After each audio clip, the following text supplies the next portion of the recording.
back to Just Energy Radio with Dr. Rita Louise.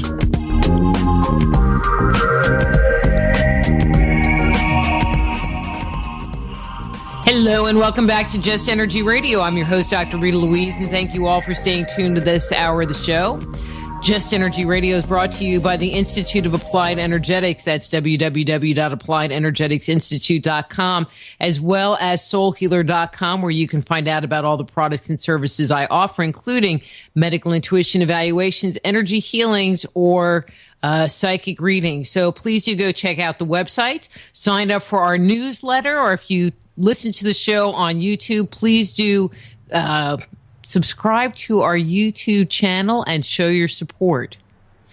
In this hour, we're going to be speaking with Jim MARRS about his book, Our Occulted History: Do the Global Elite Conceal Ancient Aliens? Let me tell you a little bit about Jim and get him on the air. Jim MARRS is an award-winning journalist and author. After graduating from the University of North Texas with a degree in journalism, MARRS worked for and owned several Texas newspapers before becoming an independent journalist author.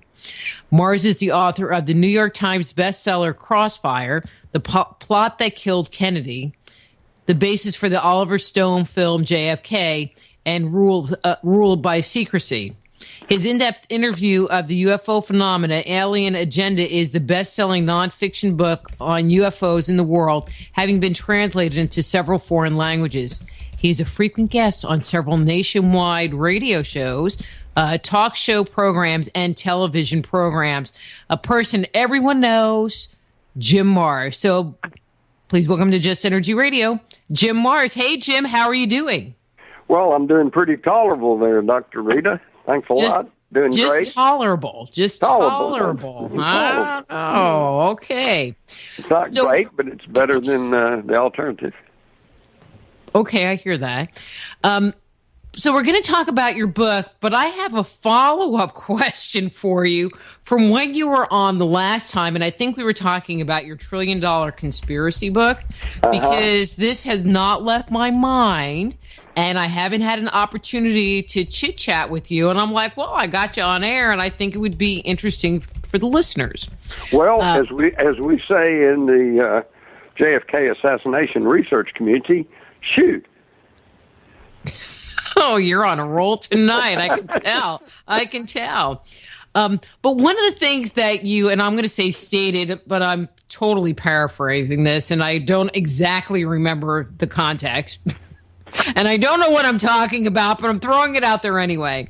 But you said something It'll make my answer seem very, very erudite. Okay.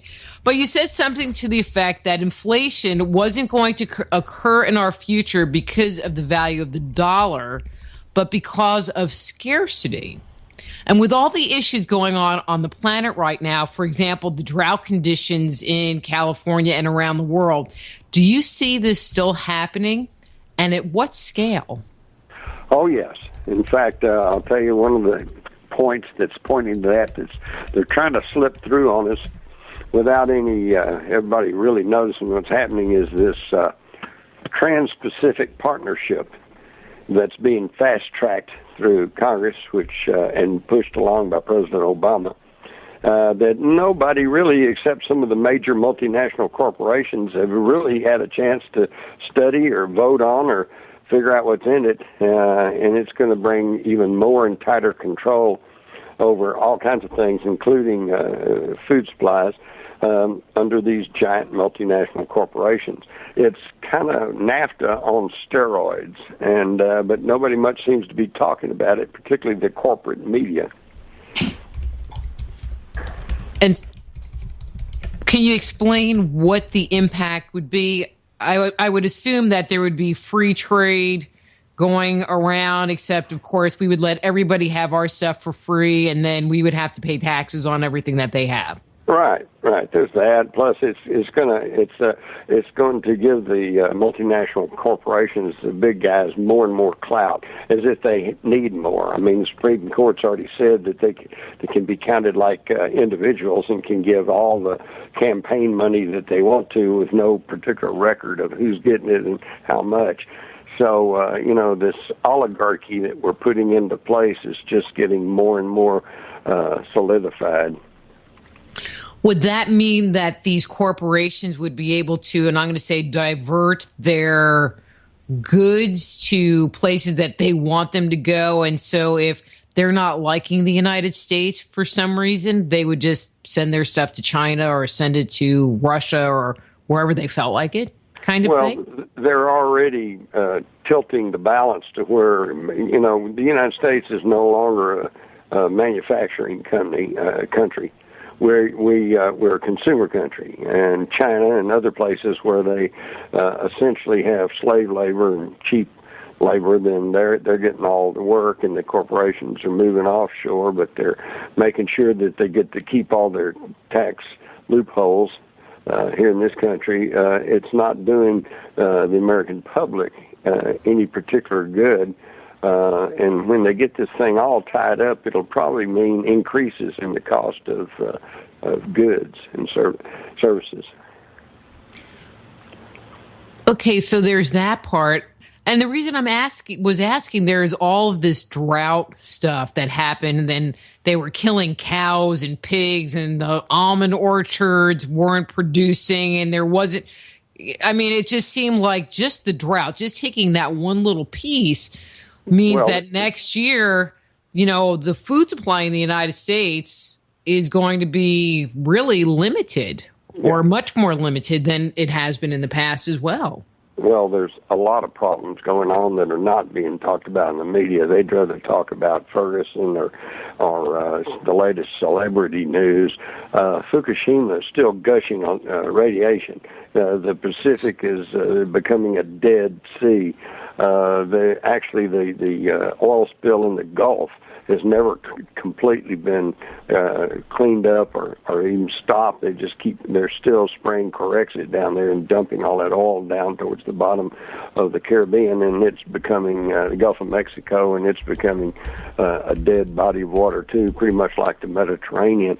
And then water, of course, is getting more and more scarce anyway. California, as you say, is experiencing drought conditions, and what a lot of people are not being told is that they're already in critical situation because they're already using some of their reserve aquifers, which are going down, and when they're gone, it's gone.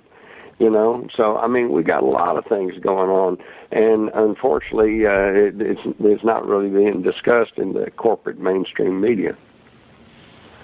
Well, I just fear, housing prices will go up in Texas because all those California people will move here. That's right. They got to go somewhere, and I guess we could hold a bunch in Texas for a while, but it's what I've noticed over my lifetime is that when a lot of people are clumped together in a huge big city, and they have problems with traffic and crime and pollution, and they say we got to get out, so they all move out to some clean, pretty little suburb, and all they do is bring all that with them. And before long, those little suburbs are overbuilt, and they're suffering from crime and traffic congestion and pollution. Taken as a whole, this Trans-Pacific Partnership and what's going on with Fukushima and what's going on in the Gulf and the drought issue and all of these issues, when would you guess, your best guess estimate, that this might come to a head? I mean, we're already seeing food prices rise. I do think it's interesting that gas prices are going down, but I think that's more of a placation to the American people. But yeah, they'll wait till the height of the holiday season when everybody's trying to get out on the road and trying to go visit relatives and do last-minute shopping, and they'll probably run the price up again. I, a long time ago, gave up trying to figure out how they figure the gasoline price at the pump. But let me give you some good news, though. See, okay, we like good news. There's a lot of interesting and good things happening. I'm in touch with people that are working hard on free energy, and they think if they had the proper government support and or funding, that they could come up with all kinds of alternative energy that's non-polluting. There's a whole revolution fixing to happen because of this 3D printing, which most people don't really understand. including me. I'm not very technical, but I do understand that they now have the capability of scanning any object and then duplicating it through 3D printing using plasticized materials that can be really hard. I know the government is already working to try to pass laws against making a gun with 3D printing. Now, 3D printers are now down really, really good ones for maybe $1,000, $2,000, and it's estimated within a few years they're going to be down around $500 to $200. And you can have a 3D printer in your own home, and you can make your own gun. You can make your own controls, and you can make your own machinery, and you can do all kinds of things. That's going to revolutionize everything. And because we can decentralize and we can take the monopolies away from some of these multinational corporations, and we could start working as fully aware and awake individuals working mutually and cooperatively to have better communities. And that's on the horizon, but you're never going to hear about that in the corporate control mass media, because their job is to promote fear and anxiety and dissension and keep everybody at each other's throats, so that we don't understand the 1% that's trying to run the world over our heads. That 3D printer is making me think of like a replicator from Star Trek. Yeah, exactly. That's how it works. And, of course, if we can kind of do that now using expensive printers, well, then, a few years, think about how cell phones, how much they cost when you had to buy the big unit with the antenna and a hand speaker and everything that you carried in your car, and now everybody's got one in their pocket. I mean, as they perfect it and as it gets more and more sophisticated, there's going to be more and more power to the individuals, okay? And that's really a good thing. But again, you're not going to hear much about that out of the mass media, because they are geared towards the masses, and they are run by people who really don't want people to know that there is a possible good future coming up. They want to keep people scared and agitated and fighting with each other so they can maintain their power and control. What a world. All right, Jim, we're going to stop on that line. We're going to stop on that line, and we're going to shift gears, because we could keep talking for our little hour on that. Well, it comes back to our cultured history, actually, because let me quickly point out that in my latest book, Our Occulted History, I use the term occulted. Let me assure you, this is not a book about witches or vampires or zombies or anything we normally would think of. But that's what all my questions were about.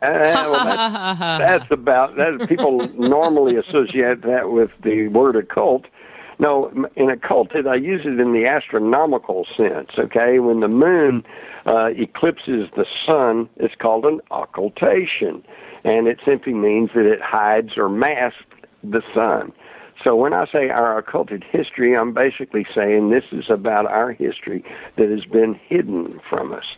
And it's really it's a fascinating subject when you get into it. In fact, I'm always trying to remind people, always question human origins. We've got various religions that give you various stories. You've got various cults that tell you that it's something moving on the shell of a turtle. You got all kinds of weird things going on. But the bald-faced fact is, we really don't know where we came from, why we're here, where we are now, or where we're going. And that is some of the most fundamental questions that we should even have. And yet we have records from all around the world that tell us and lead us to answers to those questions. For example, one of the common threads in all of these ancient stories from these primitive cultures and ancient cultures is that at one point, and this is from the Aborigines in Australia to the Native Americans in the what is now the United States, to the Middle East, to the Dogon tribe in Africa, to the Mayans and the Incas, and they all tell the same thing, that these beings came from the sky were able to fly around, came down, landed, and taught them how to grow crops and how to set up a legal system and how to devise a language. And, of course, a lot of this was miraculous to these primitive people. So both in the storytelling and in the interpretation in later centuries, these beings were called gods. And that's where we get our mythologies from.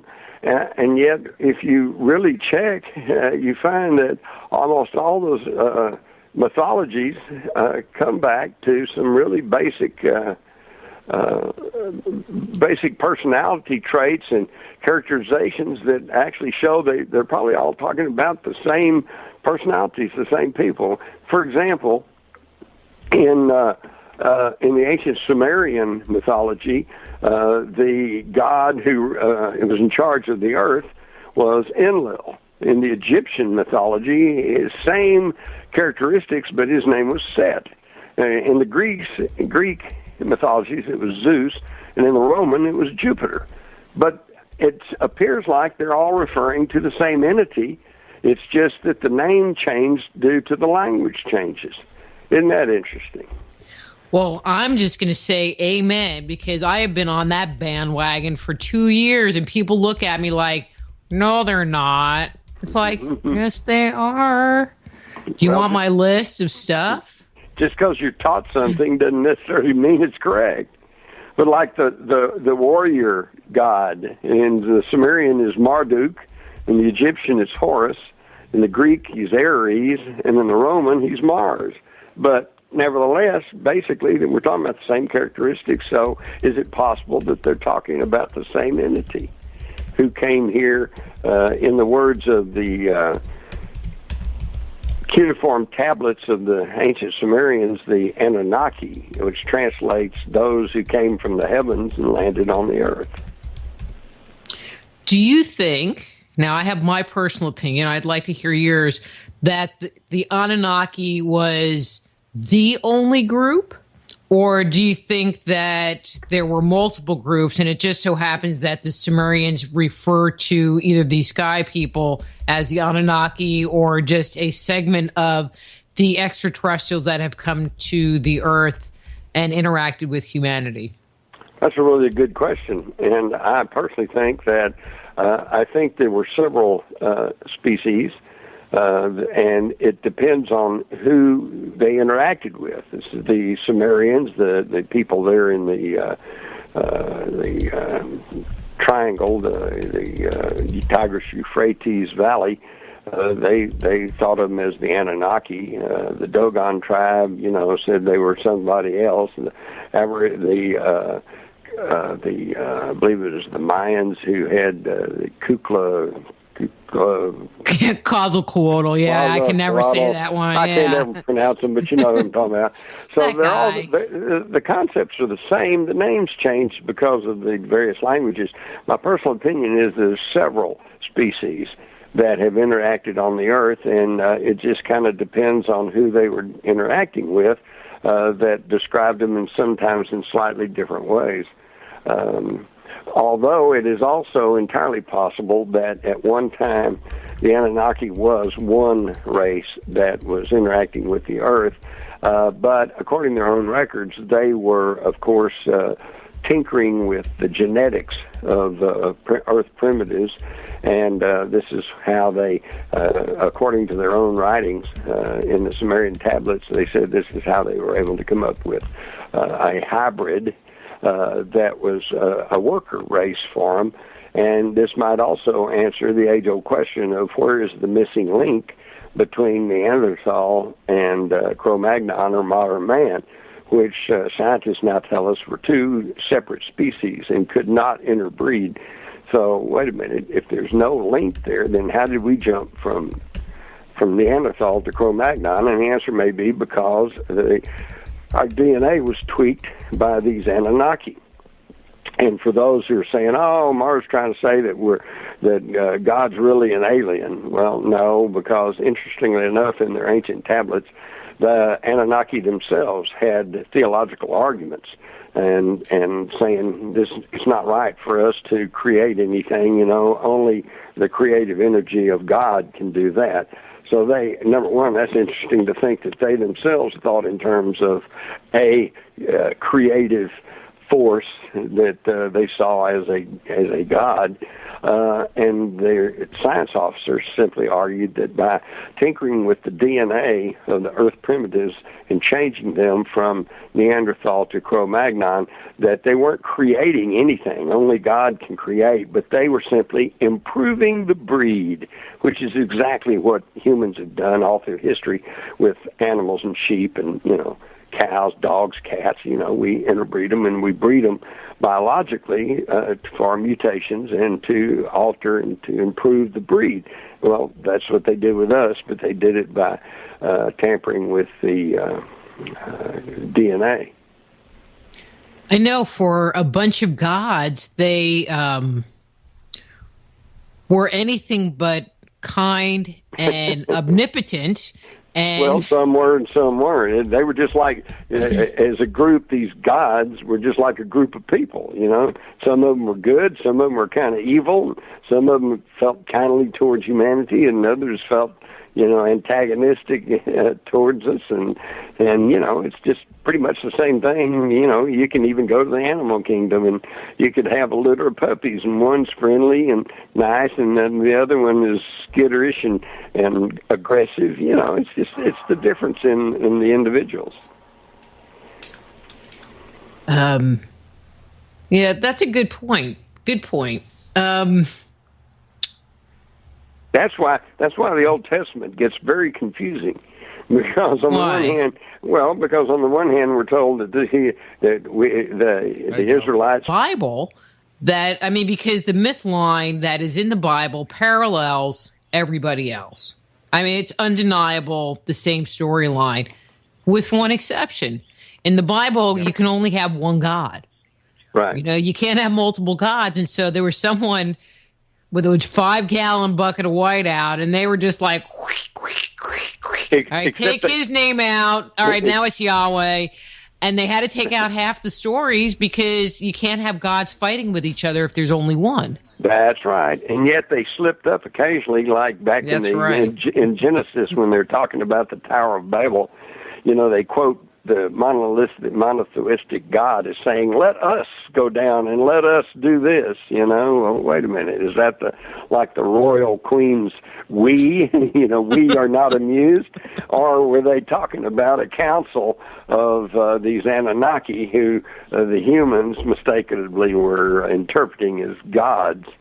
So it's a very interesting, topic and really fascinating. God was just schizophrenic. That's it. Yeah. Well, it's one day he's in good mood and the next day he's in a foul mood. So, but that's what happens with the monotheistic God. But I think basically that you're talking about two separate things here. I think you're talking about ancient astronauts, these Anunnaki who came here, who colonized here, who tampered with Earth primitives.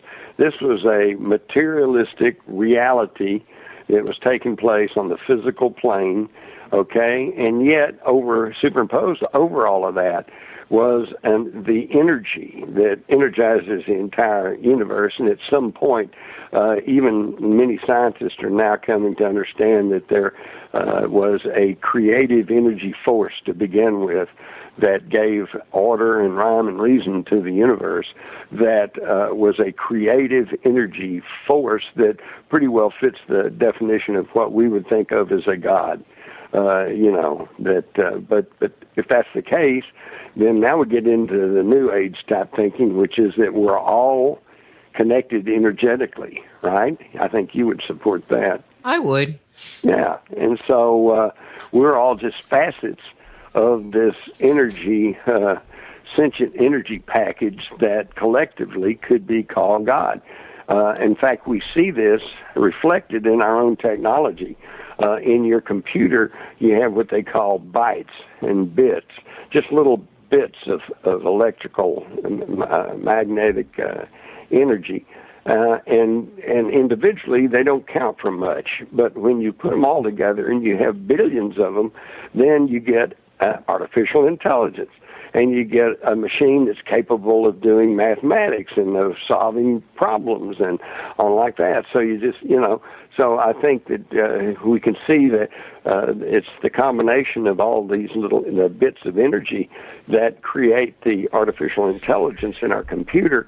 Well, then we, as individual sparks of energy, collectively form a sentient, energetic mind that's pretty much knows everything and is part of everything.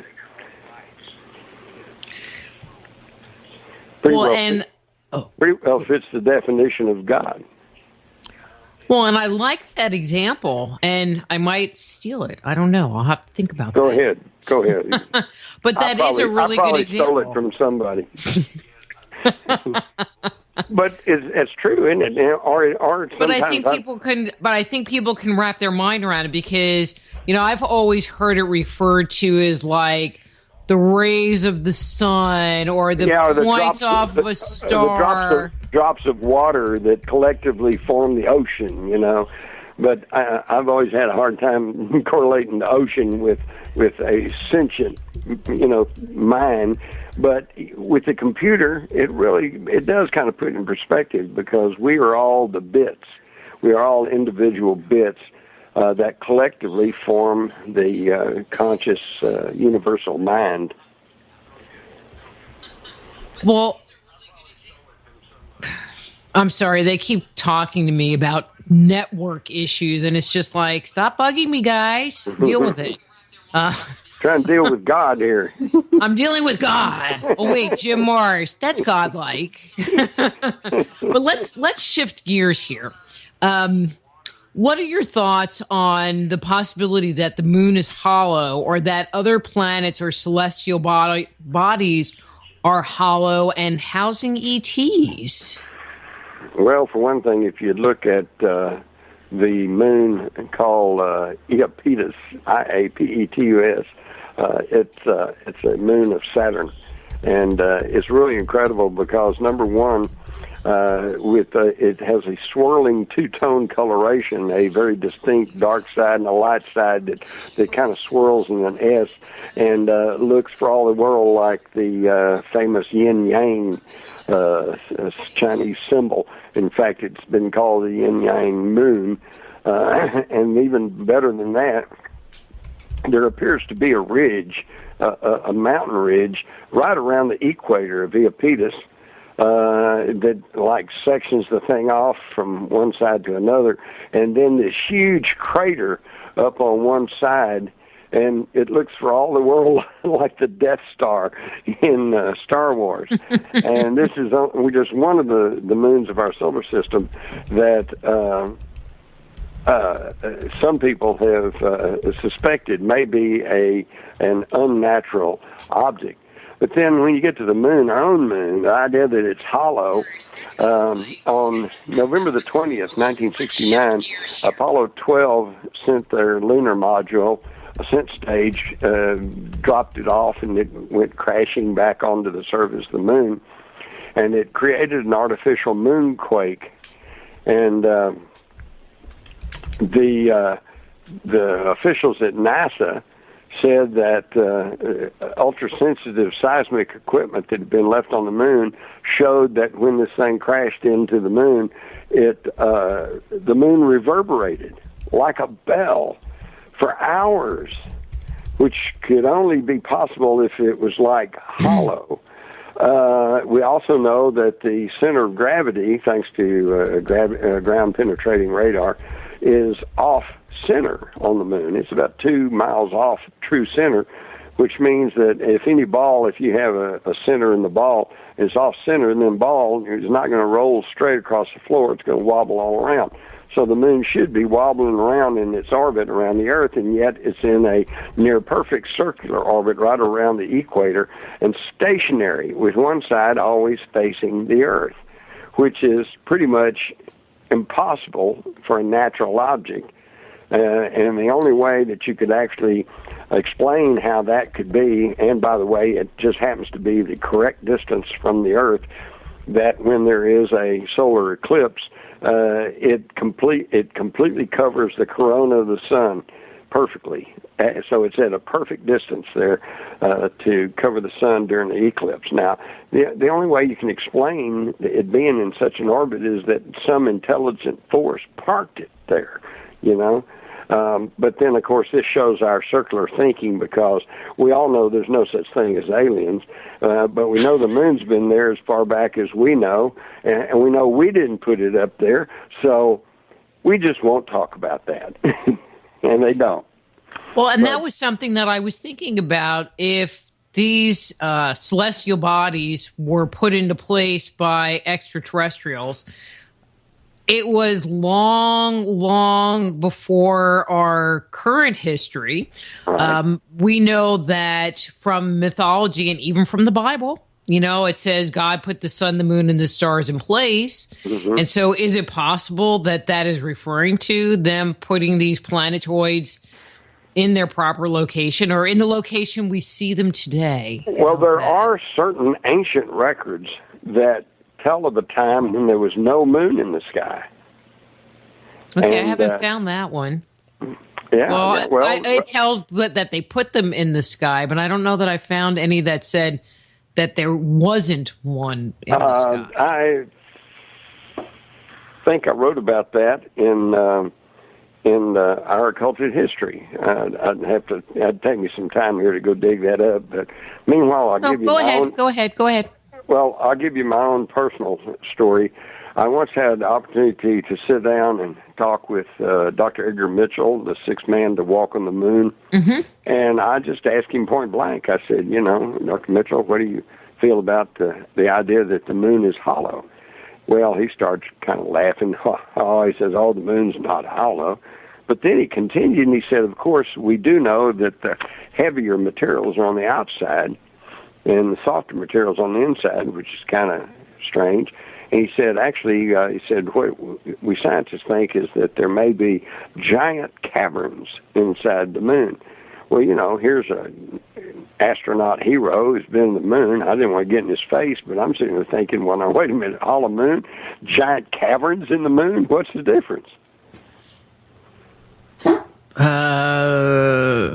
You can walk around through the caverns, and if it was hollow, I don't know. You could just fall all the way to China. Yeah, you can walk around the inside, you know, sure. I don't know. But all I know is that there's a lot of strange things that have to do with the moon. In fact, as far back as the earliest invention of the telescope, men have reported seeing lights moving around on the moon and structures that kind of come and go. In the early 50s, as I recall, there was a story that actually began running in the New York Times about the fact that they saw what appeared to be like a bridge between these two craters on the moon, and they would get other astronomers to take a look. They saw it too, and it was there for several weeks, and then all of a sudden it wasn't there anymore. So there's just a lot of strange things. They photoshopped it. They didn't have Photoshop in the 50s. But there's just a lot of anomalies about the moon, like the shard. This is some kind of object that is builds upwards to almost a mile off the moon's surface. And they photograph it. There are NASA photographs of it, but nobody knows what it is. Even the Apollo 11 astronauts, Armstrong and Aldrin, a day before they landed on the famous moon landing in August of 1969, newspapers were reporting that they were telling NASA control about a bright light that they could see emanating from inside a crater near Aristarchus. And, they hypothesized that must have been due to volcanic activity. And yet, after we got to the moon, studied it all out, now the idea is that there is no volcanic activity on the moon. So what produced this light that these astronauts saw? There's just a lot of these such anomalies, and I love the word anomaly. That's a kind of a scientific jargon for WTF, you know. We don't know what it is. And we don't want to. So yeah, we don't really want to know. It may throw our whole cosmology into disrepute, you know. What do you think about the people that claim that there are bases on the moon and that, you know, we are making active trips up there and Obama's been to Mars? And I mean, some of the stuff I find a little fantastic. Where do you weigh in on some of that stuff? Well, I'd have to say that that's in my huff file. Okay, my huff file is when I get information and I go, huh. You know, I don't know if it's true. I don't know if it's false. So I put it in my huff file and file it away to see if I get further information that either confirms or denies this thing. And as far as we have bases and we have a secret space fleet out there, yada yada. I myself have talked to a Navy commander who claims that he's made a trip to Venus. Okay.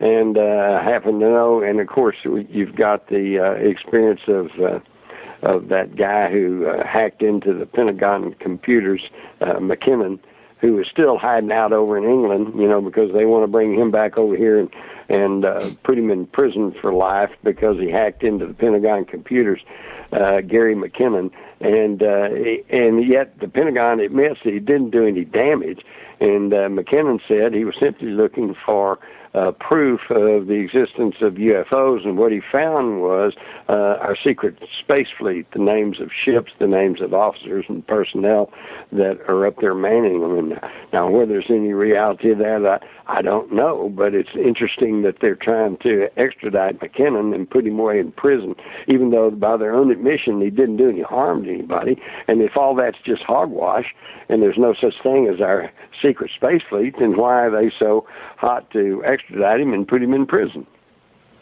Okay, we have Neutron in the chat room that wants to know if China's recent moon rover has found anything on the moon that NASA has hidden from us. Not to my knowledge. I was kind of keeping my eye on that myself to see if they would come back and go, hey, what I often wondered was, what if they go to the Apollo 11 landing site and there's nothing there?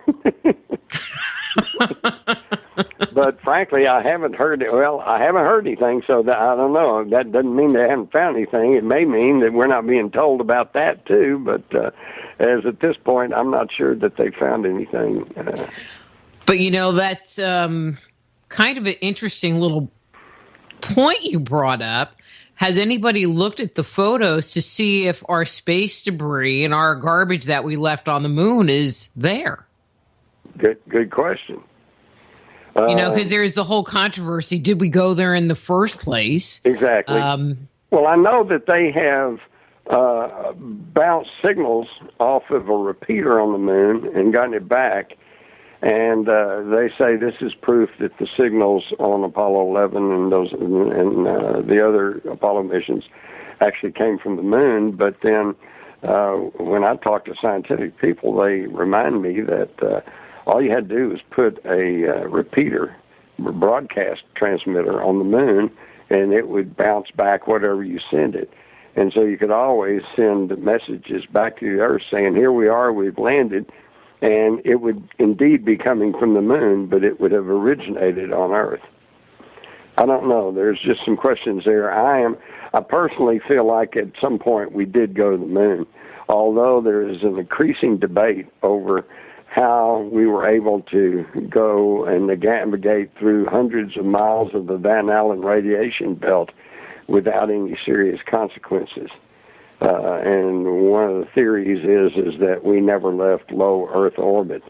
And one of the arguments for that position is the fact that we claim we went to the moon 6 times, but we've never gone back. You know, why not? I know I'm old enough to remember that before we put people on the moon, or claim we did, the argument was that we're going to build a colony, put a base on the moon, and we're going to mine it for minerals that we can't get on Earth, and it's going to be profitable, and it's going to pay for the space missions. Instead, we said, well, we went there, okay, dead world, we didn't find much, and it cost a lot. And it makes you wonder why we went through all that effort. Exactly. And the thing is, what a lot of people don't realize is it's not like that we had a whole lot of technical work to do to try to go back. They had 22 Atlas rockets that had put the original NASA moon landers up into the space. And all of a sudden they said, yeah, but it would be costly to try to go back. And, you know, what? I mean, that's like building a Rolls Royce and then say, well, we can't afford the gasoline to drive it around. Well, and I actually went to Houston and went on the little, you know, NASA thing there, and they had a Saturn V, and I'm walking around. And, I mean, other than that thing is huge, but you can look inside parts of it, and you see these PC boards that are... You know, they're not covered over, so there's no vibration control on them. They got these big old resistors and capacitors on, and I'm looking in there going, this actually is supposed to go to the moon? I mean, we probably have more technology in our watches now than was in this whole giant thing that went to the moon and back. It's amazing, but you're probably have an iPhone. And there's more computing power in that iPhone than they had in all of NASA to put the moon missions on the moon. It's just incredible. And yet, we haven't gone back. We ain't gone anywhere. In fact, they've scrubbed the space shuttle. Well, you know, but from what I understand, they're privatizing everything with that now. So. Well, yeah, except if you notice the last couple of liftoffs ended badly for the private space probes, and that's something else, Dr. Louise. Have you ever considered this? You do have a lot of people. You got China, you got other competitive countries, and along with private companies who are trying to get in the space business, and they're trying to. And there's one company already offering rides into space, and I don't like that. And now you would think that NASA, who says, well, we really want to push space exploration, but we just don't have the money, that seems to be their argument, you would think that they would be very supportive of these private initiatives to try to get into space. And instead, the reality is that they've dragged their feet and tried to throw roadblocks in their way the whole time. There's something about us getting into space that somebody somewhere doesn't want. Interesting. Well, that kind of leads me to the next question, you know, because we're talking about this alien thing, ancient aliens. Do you think the ETs control the world through the global elite? I think they're trying to. I have reason to believe, and I couldn't prove this, but I have reason to believe that that some of the ruling elite types are in some way in contact with ETs. I was at a scientific gathering one time and asked someone who was very familiar with the Rockefellers, you know, why they weren't getting behind the issue of free energy. And I was told, well, they've been told that we're not ready for that yet. Isn't that interesting?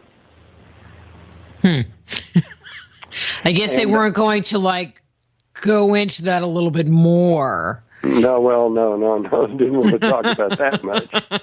But let me, I can tell you another thing that I know have worked. Let me get here.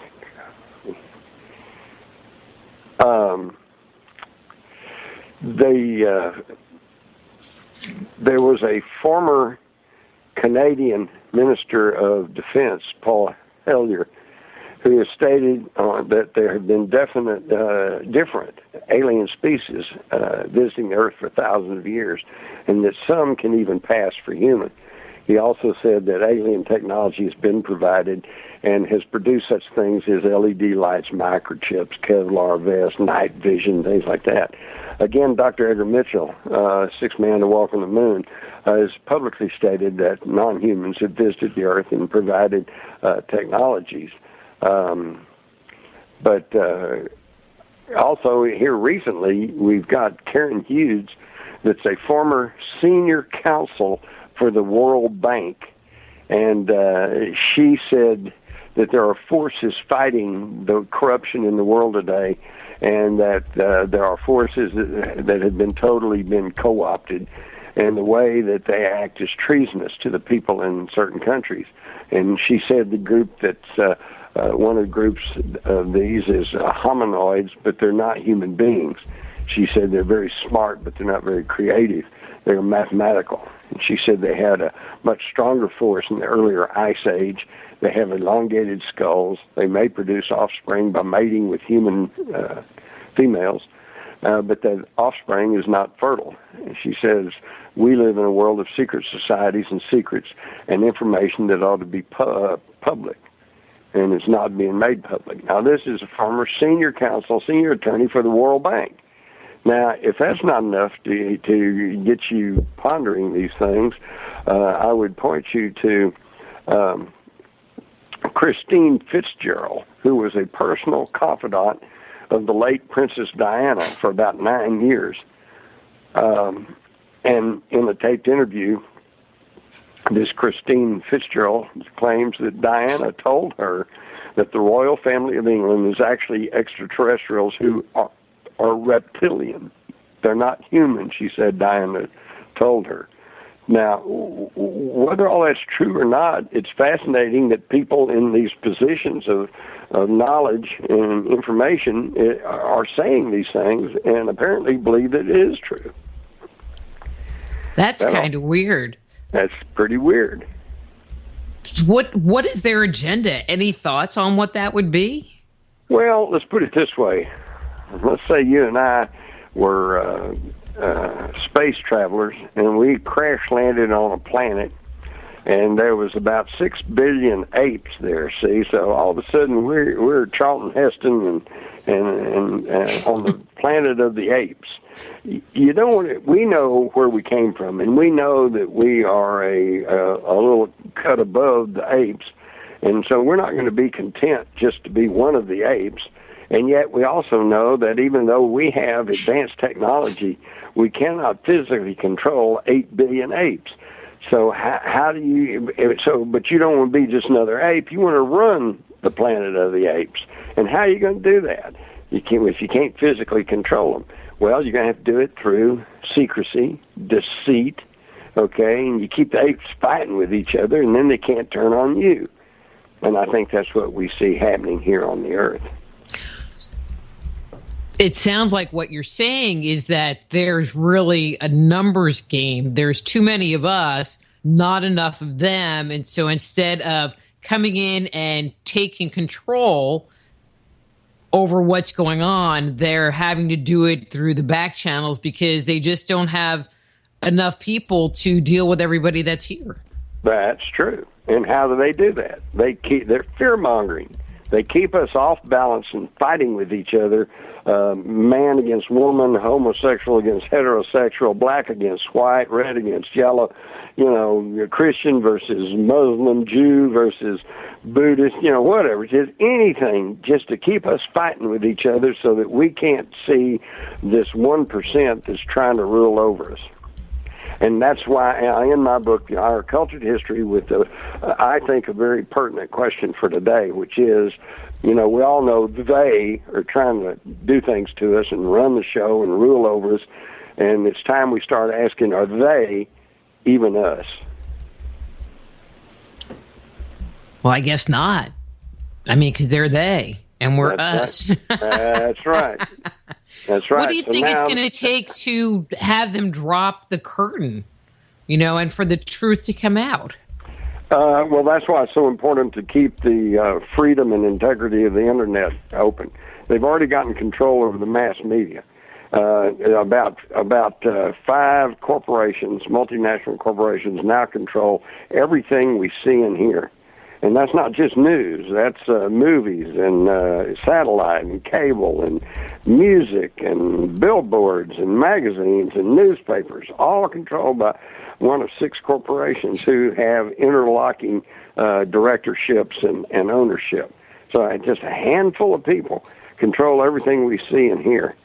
And the only way that we know anything is because of the Internet. And yet they're trying very hard right now to curtail the power of the internet, and we have to make sure that that doesn't happen, or we're just going right on into a 1984 Orwellian society. Well, I mean, they're already doing that in some countries. Right. And they're fighting hard to do it in this country. Yet another topic to not get me started. But our time's up, and so we need to wrap up. I wish I had, I had two great guests. I had Donna Eden in the first hour. I have you now, and just not enough time. Never is. Not never enough is. time. But, Jim, if people want... Oh, go ahead. Well, we've touched on some really deep and important subjects, and maybe that'll get some of your listeners thinking and on like that. And if just to put in a self-serving plug, if they go to my website, JimMarrs.com, they can order my books. They can read articles that they're probably not going to read in the mainstream mass media, and they can order DVDs. Sweet. And it's getting close to Christmas. They make great stocking stuffers, everybody. That's right. That's right. All right, Dr. Rita. Thank you so much. All right. Thank you so much, too. You have a great evening, and I will talk to you again soon. All right. Have a very politically incorrect Merry Christmas and a Happy New Year. Always. All right. Bye. Bye, Jim. That's Jim Marrs. His book is Our Occulted History. His website is jimmarrs.com. Next week, we're going to be speaking to Brian Forrester about, drumroll please, the lost technology of ancient Egypt. And so until next week, I'm Dr. Rita Louise. This is Just Energy Radio. Be blessed.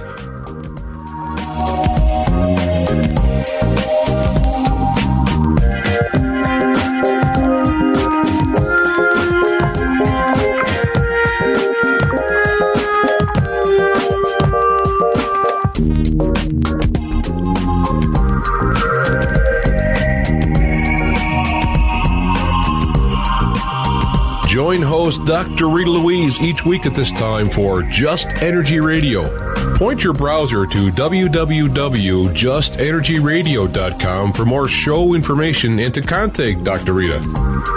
Until next time, remember, it's all just energy.